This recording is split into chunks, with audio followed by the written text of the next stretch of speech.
네, 안녕하세요. 이한주택TV입니다. 새 정부 부동산 정책 관련 두 번째 영상입니다. 이번 시간에는 3분기 추진 부동산 정상화 과제에 대한 내용을 할 거고요. 앞선 임대차 시장 안정화 방안 관련 내용이 궁금하신 분은 이전 영상을 참고해 주시면 될 것 같습니다. 그래서 부동산 관련 세금, 그리고 대출 관련 금융, 그리고 공급에 대한 내용으로 구성되어 있는데, 먼저 세금 관련된 부분부터 먼저 살펴보도록 할게요. 자, 세제 정상화 관련된 부분입니다. 저희가 부동산 관련해서는 취득 시 납부하는 취득세, 보유 시에 납부하는 재산세와 종합부동산세, 그리고 양도할 때 납부하는 양도세로 구성되어 있지요. 그래서 먼저 취득세 관련된 부분을 보면 현재 주택 취득 시에 일시적 2주택 취득 시 중과배제 인정 기한을 확대하겠다. 지금 1년에서 2년. 이게 무슨 말이냐면 지금 취득세율은 조정지역 대상이냐 아니냐에 따라서, 그리고 주택 수에 따라서 구분이 됩니다. 그죠? 세율이 중과가 돼요. 근데 뭐 이 표를 볼 때마다 사람들이 묻는 말 하나 있어요. 헷갈리는 거. 뭐죠? 자, 공시가격 1억 미만 주택은 어떻게 됩니까? 뭐 내는 겁니까? 안 내는 겁니까? 중과되는 겁니까? 안 되는 겁니까? 묻던데 뭐 간단하게 얘기하면 공시가격 1억 미만 주택은 주택 수와 상관없이 그냥 취득세는 1%가 적용된다는 거 꼭 알고 계시고요. 어쨌거나 지역에 따라서 주택 수에 따라서 지금 취득세는 중과가 되고 있는데, 특히나 일시적 2주택인 경우에는 어떻게 할 거냐라는 거예요. 일단 신규 주택 취득할 때 그냥 1주택 세율로 신고하고 납부하면 됩니다. 따로 뭐 저 세율을 따질 건 없고, 뭐 일시적으로 2주택이 된 경우에는 신규 주택 취득 시에 중과세를 적용하지 않아요. 그냥 저 위에 표대로 내는 게 아니고 그냥 일시적 2주택이다 라고 신고하고 세율은 1주택 세율로 신고하고 납부하면 됩니다. 대신에 종전의 주택을 3년 이내에 처분하는 조건이 따라져요. 그죠? 다만 종전주택이나 신규주택이 모두 다가 조정지역 안에 있으면 그게 1년이었거든요. 1년. 요걸 2년으로 확대해 주겠다라는 내용입니다. 확대해 주는 내용. 근데 주의해야 될 게 생깁니다. 자, 종전주택을 뭐 3년이든 2년이든 1년이든 처분 기간 내에 처분하지 않고 계속 보유하는 경우에는 2주택에 대한 세율 8% 간에 차액이 추진된다. 대신 또 관로 안에 뭐가 있어요? 가산세가 포함된다라고 돼 있어요. 그러면 자, 1%로 세금 냈어. 1%로 세금 냈는데 기간을 못 판 거예요. 그래서 이제 8% 이제 내야 된다 이거죠. 8% 내야 되는데 차액은 얼마입니까? 아, 내가 7%만큼을 내면 되는구나. 이렇게 여기고 계신데 아니라 여기에 더해가지고 가산세도 붙는다라는 거예요. 가산세는 기간의 기준에서 계속해서 올라갑니다. 그래서 기간이 길수록 가산세 부담도 적지 않다. 그래서 이 가산세는 전체 주택 가격에 대한 기준으로 또 부과가 되니까 이 가산세도 무시할 게 못 됩니다. 그래서 이 차액 더하기 가산세가 추징이 된다라는 부분을 반드시 명심해야 된다. 반드시. 이왕이면 이 기간 안에 팔 수 있도록 저희가 세팅을 해야 될 거고요. 행여나 그렇게 안 된다라면 이런 가산세 문제도 불거진다라는 거 기억하시고요. 자, 다음. 생애 최초 주택 구입 시에 연소득, 주택 가격 제한 없이 200만 원 한도로 취득세를 면제해 주겠다라는 내용입니다. 요거는 지금도 있는 정책이긴 해요. 지금은 근데 연소득 이렇게 따져놨잖아요. 연소득 7천. 주택 가격은 뭐 수도권은 4억, 비수도권은 3억. 그래서 이 세금이 1.5억 언더는 100%를 면제해 주고요. 1.5억 초과분은 50%를 취득세를 면제해주겠다. 이게 기본 지금 내용이거든요. 근데 이런 뭐 소득 조건이라든지 가격 조건이라든지 이런 거 다 빼고 그냥 누구나 200만 원 한도로 취득세를 면제해주겠다는 내용입니다. 그래서 행여나 만약에 3억짜리 집을 사가지고 1%면 300만 원 세금을 내야 되잖아요. 원래는. 그런데 200만 원을 맥스로 빼주니까 나는 100만 원만 내면 되는 거예요.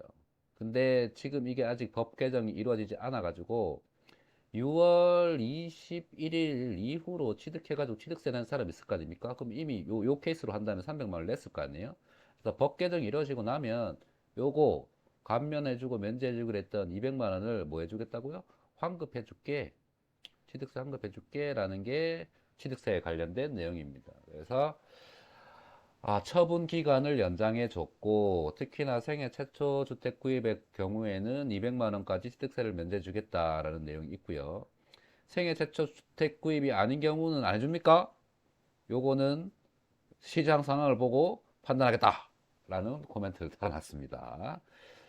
자, 다음으로 보유 시에 납부하는, 보유 동안에 납부하는 재산세와 종합부동세에 관련된 내용입니다. 재산세와 종합부동산세의 차이는 보유한 부동산 있으면 기본으로 납부하는 게 재산세고요. 종합부동산세는 뭐 유형별로 또 뭐 인별로 이렇게 또 다 내는 게 아니라 그 조건을 만족하는 부분에 대해서 내는 게 종합부동산세입니다. 그래서 보면 종합부동산세 이렇게 적혀 있죠. 자, 과세 기준일 현재 국내에 소재한 재산세 과세 대상, 재산세 과세 대상이 아니면 종합부동산세 대상도 아니라는 거예요. 자, 재산세 과세 대상인 주택 및 토지를 이거 딱 나누죠. 일단 재산세 과세 대상이어야 되고요. 그 다음에 유형별로 구분해야 되고요. 그 다음에 인별로 합산합니다. 그래서 인별로 합산한 그 가격이 공제 금액을 초과하는 경우에 이 초과분에 대해서만 내는 겁니다. 초과분에 대해서. 그래서 종합부동산세는 다 내는 건 아니다. 이런 조건들이 다 만족하는 케이스에 대해서 내는 게 종합부동산세다. 그래서 뭐 유형별로 보면 뭐 주택 같은 경우에는 뭐 6억 해놨죠. 1세대 1주택자는 11억. 이걸 초과해야 종합부동산 대상이고 뭐 종합합산토지는 5억. 그다음에 별도 합산 토지는 80억 이렇게 됐습니다. 그러니까 이것들을 다 만족해야 종합부동산세 대상이 된다. 이 표를 보면 더 이해가 쉬울 거예요. 자, 뭐 건축물도 있고 토지도 있고 뭐 주거용이 있고 뭐 종합합산, 별도합산, 분리과세 뭐 이런 식으로 있는데 재산세는 어떻게 돼요? 다 냅니다. 일단 재산에 대해서는 내가 보유한 재산에 대해서 재산세는 다 내지만 종부세는 과세 항목이 있고 아닌 게 있고요. 과세 항목이 있고 아닌 게 있고 과세 항목이 있고 아닌 게 있다. 요걸 이해하시면 됩니다. 그래서 일단 이 재산세와 종부세를 합쳐서 보유세라고 하지요. 그래서 요 내용은 뭐가 있느냐. 자, 일단 재산세 관련돼서 1세대 1주택 공정시장 가액 비율을 45%로 하향 조정하겠다라고 했습니다. 지금 60% 적용하고 있거든요. 60%를 45%로 떨짜주겠다라는 내용 하나 하고요.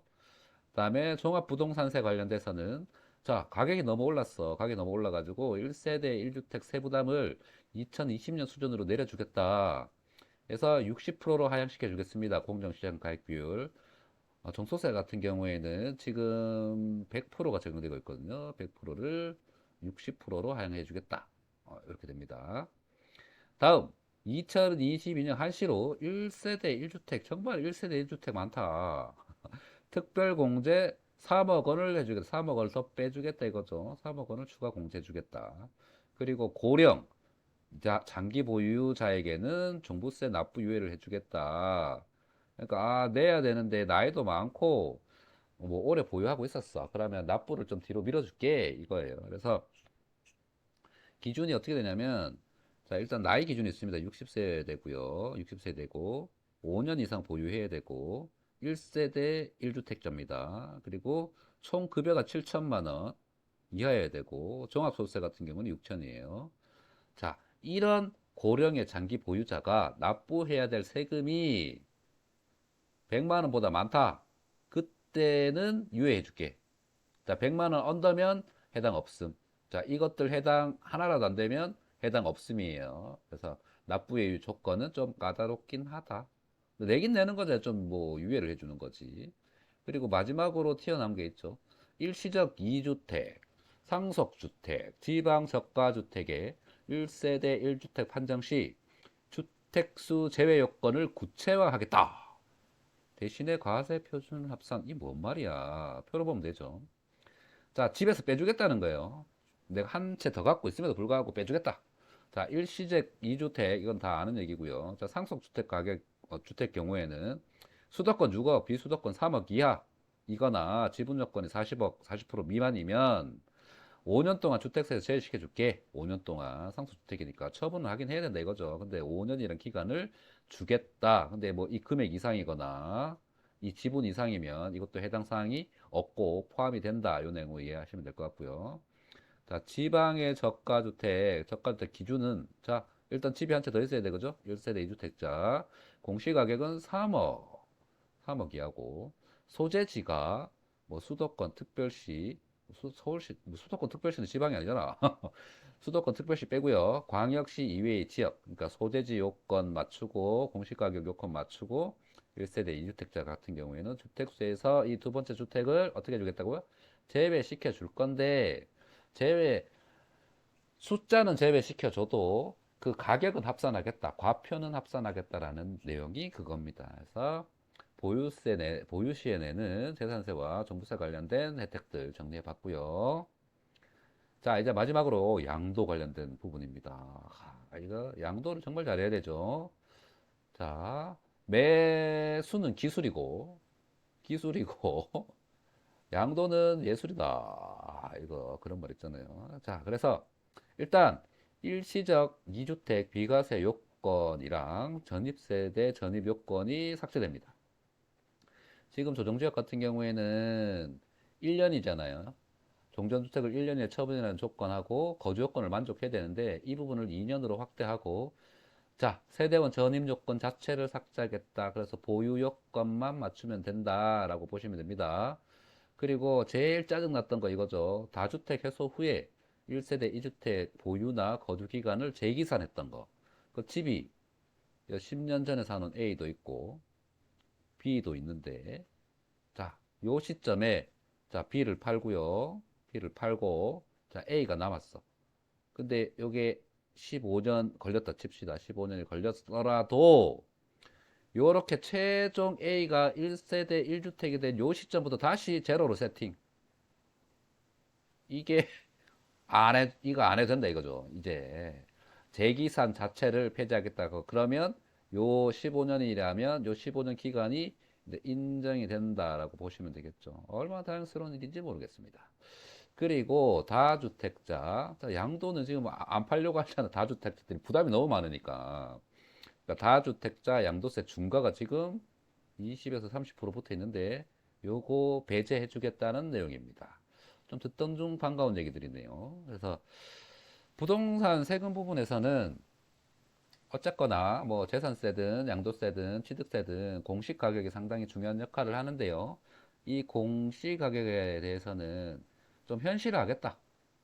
현실하겠다. 요거는 노력해 볼게라고 코멘트를 마지막으로 했습니다.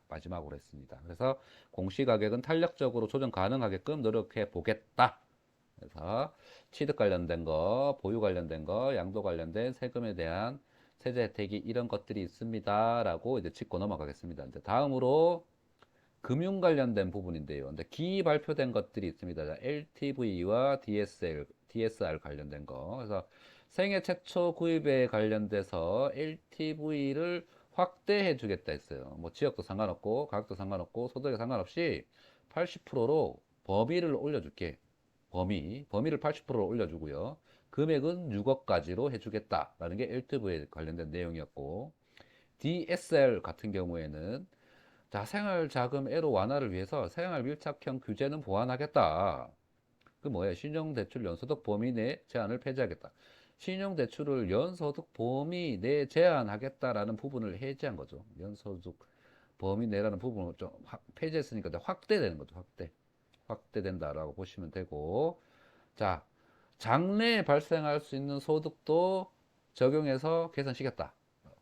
그러면 실질적으로 DSR 적용해서 내가 받는 금액이 늘려졌다라는 부분이에요. DSR을 통해서 늘리고 있는 거예요. 앞에 두 개는 늘린 거고, 그 다음에 초장기 모기지 50년짜리.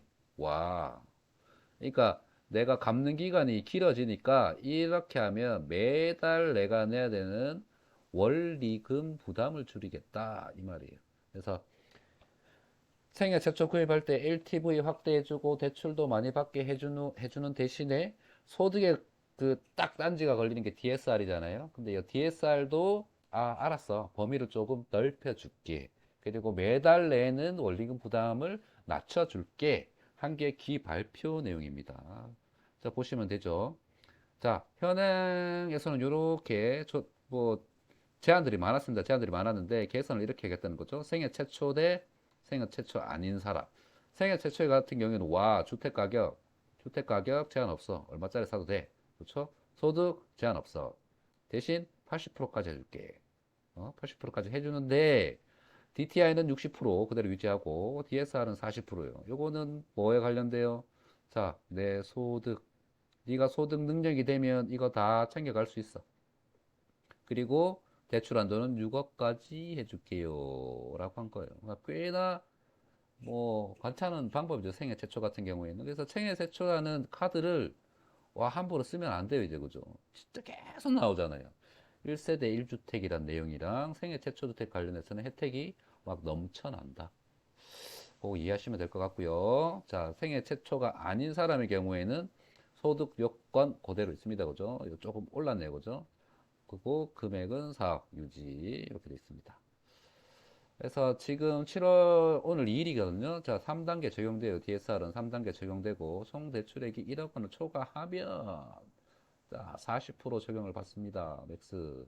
근데 DTI하고 그 DSR하고 차이가 뭔지 아시죠? 둘 다 소득이라는 기준을 바닥으로 깔고 가는데 DTI 같은 경우에는 원리금 더하기 이자예요. 다른 부채 같은 경우에는. 그래서 DTI 괜찮 그러니까 60% 오케이 되는데요. DSR 같은 경우에는 원리금 더하기 원리금입니다. 그래서 좀 부담스럽죠. 여기까지 다 잡아버리니까. 근데 실질적으로 어쨌거나 이렇게 내는 건 사실이니까요. 어쩔 수 없죠, 뭐. 그래서 DSR 적용이 솔직히 까다롭긴 합니다. 그래서 DSR이 적용된다는 말은 와, 진짜 버는 사람들은 가져가는 것도 더 많구나. 적게 버는 사람들은 내가 누릴 수 있는 보통 혜택이 있는데도 이 혜택을 제대로 못 누리는구나라는 좀 불평등이 생길 것 같긴 하죠. 그렇다고 해가지고 무조건 이 모든 원리금을 다 합산하는 건 아니고 빼주는 게 있습니다. 그죠? 뭐 빼줍니까? 자, 보세요. DSR 산정 시 제외되는 대출 항목이 이렇습니다. 일단 전세자금 대출, 전세대출 빠지고요. 정책 모기지 빠집니다. 정책 모기지. 그 다음에 이주비나 중대금 대출 빠지고요. 주거 관련해서. 근데 이게 엄청 크잖아요. 그러니까, 이거 하면 해볼 만한데? 라고 앉아 좀 이해가 되죠. 그리고 생계 관련해서 뭐 서민 금융상품이나 300만 원 이하 뭐 신용대출, 뭐 연금, 주택연금, 차 대출, 뭐 할부 리스 및 뭐 단기카드 대출 빠지고요. 정책자금 빠지고요. 자, 긴급 생계자금으로 여신심사위원회 승인을 받은 주택담보대출이 지금 1억에서 1억 5천으로 개선하려고 한다. 그런 다음에 또 보험계약 대출이나 담보대출 같은 경우에는 빠져요. 그죠? 그래서 이만큼 빠지는 것들이 많으니까 이런 거 뺄 거 빼고 다 하면 실질적으로 DSR 40%도 뭐 적은 건 알 거라고 봐요. 적은 건 알 거라고 본다. 이렇게 이해하시면 됩니다. 그래서 40% 내 소득이 만약에 1억이면 1억 1억 부럽긴 한데 내가 4천? 하면서 근데 빌리는 거에 얼만데 뭐 이렇게 따지고 들 때 이런 것들이 빠지니까 뭐 그렇게 따져보면 상당히 잘 활용할 수도 있을 것 같다라는 생각이 듭니다. 자, 그 다음에 이제 앞에서는 대출의 크기와 조건을 이야기했다면 이제 상환 방식에 대한 부분이에요. 아까 보금자리론이 빠졌죠. DSR에서 빠졌는데 아무튼 요거 빌릴 때 체증형 관련돼서의 얘기입니다. 자, 체증형이란 말은 소득이 적은 초반엔 적게 내고 갈수록 많이 내라 라는 게 요 체증형 방식이죠.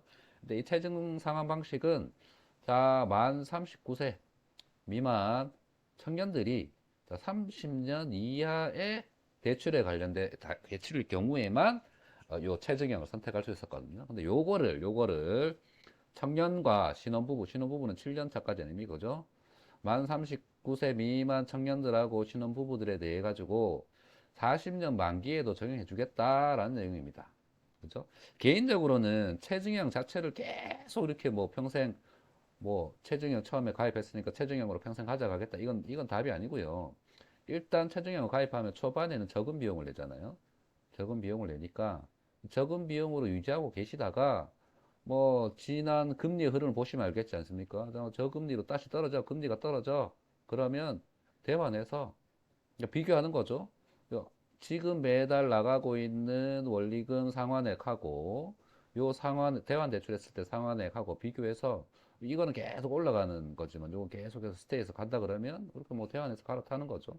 그래서 쭉 가고 그런 식으로 요걸 평생 가져가겠다라기보다는 대환도 한번 고려해 보는 것도 나쁘지 않겠다라는 생각이 듭니다. 요런 또 프로그램들도 다 있죠, 그죠? 이렇게 바꿀 수 있는 프로그램들도 다 마련되어 있으니까 이런 거 한번 체크해 보셔가지고 금리를 뭐 상품 자체를 대출 상품을 평생 하나 고정해 놓은 걸로 가져가겠다라는 생각 좀 버리시면 될 것 같습니다. 요 체증 상황 관련돼서도 좀 보시고요. 뭐 유리하다. 뭐 초반은 유리할 수밖에요. 유리하다.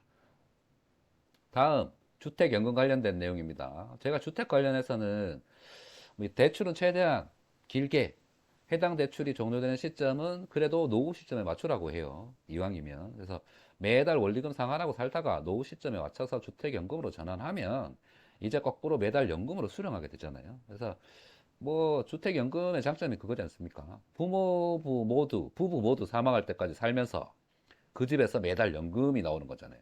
그러니까 내가 거주에 대한 그 불안이 없어지죠. 하고 플러스 알파로 생활비가 나오는 거잖아요. 그죠? 생활비가 나오고. 근데 행여나 조기에 사망해가지고 내가 뭐 3억짜리를 주택연금 신청했는데 1억밖에 못 받고 죽었어. 둘 다. 부부 둘 다. 그러면 차액은 자식들한테 돌려주죠. 2억은 돌려주고. 반대로 이 3억짜리 집인데 4억, 5억 계속 받고 있어. 오래 살아가지고. 이거 돈 더 내라고 안 한다 이거죠. 그래서 거주에 대한 부분이라든지 요 뭐 노후 생활비 관련돼서 도움이 되는 방법이다라고 그래서 그렇게 권하긴 합니다. 근데 지난 2년처럼 집값이 급등하는 상황 이전에 뭐 2019년, 2018년도에 주택연금 신청했던 분들은 좀 손해죠. 그 사이에 집값이 너무 올라 버렸잖아요. 그죠? 그러니까 그 오른 부분은 또 반영을 안 해주니까 그런 단점도 있어요. 그래서 재산으로서의 상승 가치가 있는 지역의 집이라면 뭐 그런 부분들을 고려해야 되겠죠. 고려해야 되겠지만 뭐 그런 뭐 지역이나 그런 집이 아니다. 그렇지 않은 경우라면 주택연금을 앞서 이야기한 개념, 즉 거주의 목적과 거주 비용 그리고 연금, 뭐 할부로 살다가 연금으로 돌려받는다. 여기면 될 듯합니다. 그런 것 중에 이제 우대형이라는 게 있어요. 우대형. 우대형은 뭐냐 하면 1주택 보유 저소득층 대상으로 저소득층 대상으로 다 시가 1억 5천 미만 주택이고요. 근데 주택 가격이 낮다 보니까 수령되는 연금액이 작잖아요. 그거를 20%더 줄게 라는 게 우대형 주택연금입니다. 근데 이거를 어떻게 바꾸냐면 1억 5천에서 2억으로 완화해 주겠다라는 내용입니다. 완화해 주겠다는 내용 하고 그 초기 보증료 환급 절차라는 게 있어요. 보증료 환급 절차. 지금은 1.5%를 초기 보증료로 내고 원칙적으로 환급이 불가합니다. 원칙적으로는. 근데 요거를 3년 이내에 해지할 때 환급해 주겠다는 내용도 플러스 알파로 붙어 있는 내용입니다. 그리고 이제 드디어 공급에 대한 부분입니다. 공급. 근데 공급에 대한 부분은 확실한 답이 나온 거는 없어요. 이렇게 가겠다라는 방향성들이 대부분입니다. 먼저 기 발표된 내용은 먼저 분양가 상한제 제도를 개편하겠다. 분양가 상한제를 개편하겠다. 그리고 임대 시장에서는 임대를 많이 공급하겠다. 주택 공급도 뭐 더 많이 하겠다. 특히나 뭐 250만 원 공급 로드맵은 정부 출범 100일 이내에 하겠다. 100일 이내라고 했는데 언제 발표할지는 모르겠습니다. 지켜봐야 할 것 같고요. 그리고 지금은 청년 주거 지원이 뭐 공공 임대나 뭐 저소득층 주거비 뭐 이런 지원으로 제한돼 있어요. 근데 요거를 단순한 이런 형태의 지원이 아니라 생애 주기별로 맞춰서 어떤 주거 정책 지원을 패키지를 마련해 보겠다라는 건데요. 뭐 준비기, 뭐 그다음에 도약기, 그다음에 뭐 완성기 이렇게 나눠놨는데요. 이제 뭐 나이가 들수록 이렇게 올라가는 거죠, 그죠? 그래서 뭐 준비기에는 뭐 지금 같은 뭐 공공 임대료를 지원한다거나, 그다음에 도약기에는 뭐 청년 원가 주택, 뭐 주택을 좀 싼 가게 살 수 있게 해주겠다 이런 거고, 그다음에 완성 단계에는 뭐 분양 주택들 청약 받을 때 기회를 플러스 알파로 더 주겠다라는 내용으로 이렇게 청년이 소득이나 뭐 이 삶의 질이 점점 나아지는 방향으로 해서 점점 거기에 맞게 지원을 해주겠다라는 주거 지원 정책의 변화 내용이 추가로 됐습니다. 아까 얘기했던 분양가 상한제 합리화를 하겠다. 지금 근데 이게 분양가에 필수한 그 필수 비용이 빠져 있으니 이 분양가하고 실제 필요한 부분이 이렇게 적용이 안 돼 있는 부분들이 미스매치가 되는 부분이 있다. 요거를 적용해서 개선해 보겠다라는 게 주요 내용입니다. 그래서 지금은 빠져 있는 뭐 정비 사업에서 발생하는 필수적 요인을 반영하겠다 하고, 또 지금 원자재 값이 막 엄청나게 올랐잖아요. 막 고공행진을 하고 있는데 이런 폭등을 겪고 있는 지금 같은 경우가 발생하면 비용 문제 등이 이제 반영이 안 되잖아요. 그래서 이런 부분까지 반영해서 합리적인, 합리적 가격 산정이 가능하게 한번 개선해 보겠다라는 내용입니다. 그래서 지금 실질적으로는 쓰고 있지만 반영이 안 되고 있는 비용 부분 추가로 하겠다, 반영하겠다. 그리고 갑작스러운 이거 가격 상승, 대내외적인 가격 상승 부분을 그 적용 지원할 수 있도록 가격 산정을 한번 해보겠다라는 내용입니다. 그래서 합리화하겠다는 내용 그거예요. 그래서 보면 지금 특히나 정비 사업 같은 경우에 필수 비용이 이런 게 있습니다. 뭐 명도 소송비라든지, 그러니까 지금 거주하고 있는 사람을 명도시켜야 되잖아요. 그 소송비라든지. 그래서 이전할 때 이전비나 이사비, 그다음 뭐 영업 손실 보상비라든지, 뭐 대출에 관련된 금융 비용, 그다음에 운영을 관련된 총회 운영비 이런 것들이 다 실질적으로 쓰여지고는 있는데 이 반영이 안 되고 있다 이거죠. 지금 반영이 안 되고 있는 이 부분을 이제 분양가에 반영할게, 분양가에 반영하겠다. 그래서 합리화시키겠다. 그러면 지금도 분양가가 그 가격인데 이것까지 다 붙으면 분양가가, 야, 이 합리적이라는 말에 숨은 의미가 뭔지는 모르겠습니다. 누구를 위한 건지. 아무튼 뭐 적용돼야 되는데 적용되지 않은 부분을 적용시켜 주는 거는 맞으니까요. 맞으니까 그 부분.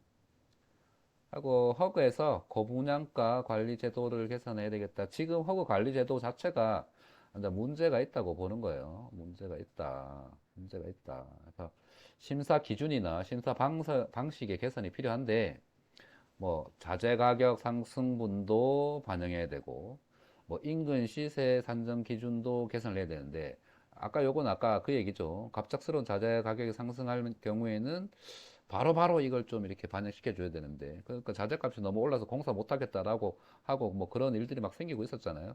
이런 것들 반영할 수 있게 하겠다라는 거 하고, 인근 시세는 지금 뭐 20년 차 기준으로 하고 있는데 요거를 10년 맞죠? 그러니까 지금 10년 앞으로 보면 어유 가격 그래프가 장난이 아니었잖아요. 그죠? 그래서 20년 평균이랑 10년 평균이랑 좀 다르니까 요걸 10년 이내로 변경하겠다라는 부분이 있고요. 그다음에 이러한 심사 기준을 다 공개하겠다. 이거 여태 공개를 안 했나 봐요. 그래서 심사 기준의 경우 분양 가격 선정을 위한 뭐 비교 사업장을 선정을 하잖아요. 뭐 세부 기준이나 배점을 모두 올 공개하겠다. 그렇지, 이런 건 공개해줘, 그죠? 이런 기준으로 이런 배점으로 해서 이렇게 심사를 하고 이렇게 했다. 그럼에도 불구하고 건설사가 심사 결과에 이의가 있다. 그러면 이의 신청할 수 있게 해줄게. 그래서 이런 일련의 과정들 있죠. 좀 이 가격 자재 뭐 자재 가격 상승분 이거는 좀 융통성 있게 가겠다는 융통성에 대한 부분인 것 같고, 심사 기준에 대해서는 이거 투명성에 관련된 부분 같습니다. 그죠? 하고 산정 기준에 대해서는 좀 합리적인 최근의 가격을 반영하겠다는 거고, 그럼에도 불구하고 뭐 분란이 생길 수 있으니까 이 분란에 대해서는 이의 신청 가능한 채널을 열어두겠다. 그래서 소통 채널도 열겠다. 그래서 전체적인 시스템이 가지고 있는 관리 제도 자체를 개선하겠다라는 내용입니다. 아, 이거 이제 드디어 규제 지역이 풀리나요? 드디어. 현재 뭐 투기 가열지구나 조정지역 대상 지정이 그 지역마다 좀 다르게 하겠지만 아마 평균 한 2020년 이후로 변동이 없었던 것 같습니다. 뭐 그 이전에 잡힌 부분도 있지만 그래 평균적으로 말이죠. 근데 최근 뭐 주택 시장 가격 상승률이나 미분양, 뭐 청약 경쟁률 등을 검토해 가지고 일부 지역을 해제를 검토하겠대요. 해제 검토. 근데 요 앞에 뭐 추가 검토라는 말은 아직은 없습니다. 자, 해제를 검토하겠다. 아, 이 뻔한 지역들 같거든요. 그러니까 특히나 뭐 대구나 뭐 대전 같은 경우에는 지난 뭐 21년 9월 이후로 계속 하락장이거든요. 하락세. 그걸 뭐 더하고 있고 미분양의 경우 대구 경북 합치면 거의 뭐 1만 5천 세대고요. 벌써 쌓여 있는 게. 대구 올해 10건 분양했는데 이거 다 미분양이었대요. 평균 0.5였대요. 0.5 대 1이었대요. 다 미분양 났고요. 또 반면에 또 지방 도시들 중에 지속적으로 뭐 강원이나 뭐 지금 뭐 전북, 전주 뭐 이런 쪽은 쭉쭉 가고 있잖아요. 이런 지역들은 또 어떻게 할지. 어쨌거나 실질적으로 현재의 시점에 맞춰가지고 이런 규제 지역을 재검토하겠다. 그래서 발표하겠다라는 내용이 나왔습니다. 그래서 풀리는 지역들은 좀 쫙쫙 풀렸으면 좋겠고요. 또 뭐 추가로 이게 선정되는 부분들은 또 어떨지 모르겠지만 그런 부분들은 또 좀 말이 나올 것 같긴 하고 어쨌거나 추가든 해제든 합리적으로 다시 재검토해가지고 발표하겠다. 왜? 한참 동안 변동 사항에 대해 가지고 발표를 안 했으니까 하겠다라는 부분입니다. 그래서 여기까지가 새 정부 5월 이후 그리고 지난 6월 21일 날 발표한 부동산 정책 관련된 내용들이었습니다. 뭐 도움되실지 모르겠네요.